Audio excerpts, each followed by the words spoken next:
besok juga ada kata mediasi. Namun mengagetkan perkara kampanye si Reja Galis ke RN sendiri, namun konsumen juga melaporkan atas dugaan soal produknya sendiri. Nah, Bang melihatnya gimana, Bang?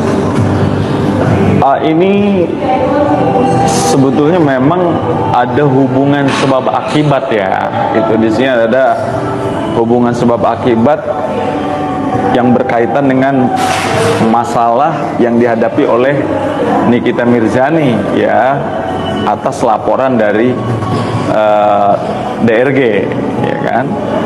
Nah, yang dilaporkan ini kan otomatis kan ada hubungan sebab akibat nih. Contoh gini ya kan, kita runut ke belakang seperti yang saya sampaikan kemarin gitu ya, bahwa persoalan RG melaporkan Nikita Mirza ini kan dalam dugaan tindak pidana pemerasan.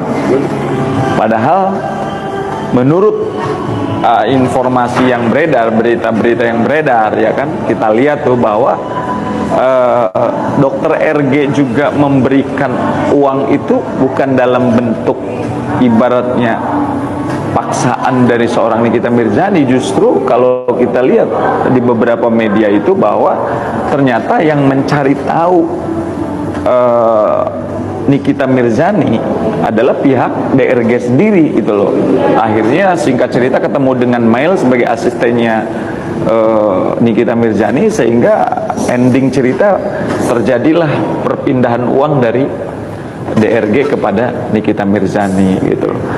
Nah, akhirnya kita terus berproses dengan sampai saat ini terjadilah satu proses penangkapan penahanan ya kan, akibat dari laporan RG ya kan. Nah, kemudian sekarang kan masyarakat juga kan sudah pada tahu ya bahwa persoalan antara RG dengan NM ini berkaitan dengan masalah produk skincare ya kan, yang biar notabene semua orang mungkin sudah tahu bahwa produk skincare-nya kan overclaim ya kan. Nah, kenapa saya katakan tadi dari awal bahwa ada hubungan sebab akibat dengan dia membuat laporan pidana kemudian juga melakukan proses penangkapan penahanan terhadap Nikita Mirzani ya kan, ya yang jelas itu juga ditolak oleh pihak atau oleh kubunya Nikita Mirzani ya kan, sehingga terjadi proses gugatan keperdataan. Mereka mengatakan bahwa mereka tidak pernah melakukan pemerasan, tetapi ini adalah memang murni pure adalah ada kerjasama ya kan.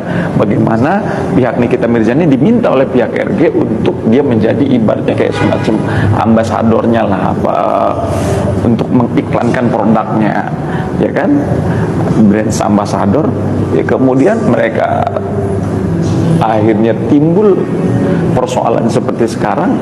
Ini hanya ibaratnya ketidakpuasan mungkin dari pihak RG. Dia sudah dibayar tetapi mungkin tidak puas. Harusnya ranah ini ketika terjadi ketidakpuasan, ini kan bukan persoalan ranahnya pidana kalau menurut analisa saya gitu loh, tapi ini adalah memang adalah keperdataan gitu loh. Makanya pihaknya Nikmir saat ini adalah sudah melakukan gugatan keperdataan, bahkan ya gugatannya nilainya nggak tanggung-tanggung nih, sampai 100 miliar kan gitu loh untuk imaterialnya gitu. Kemudian untuk materialnya minta ganti rugi sekitar kalau nggak salah 4 atau sampai 5 M gitu loh. Nah, otomatis ini akan berpengaruh terhadap bisnisnya RG saat ini. Kenapa? Masyarakat dari Sabang sampai Merauke sekarang sudah tahu bahwa produk RG itu ibaratnya ini overclaim, bahkan produknya tidak sesuai seperti apa yang dituangkan di dalam undang-undang kesehatan gitu loh ya kan.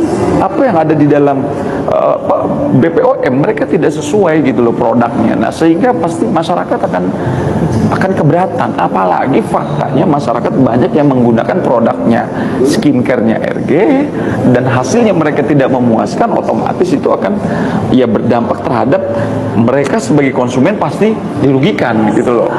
Akhirnya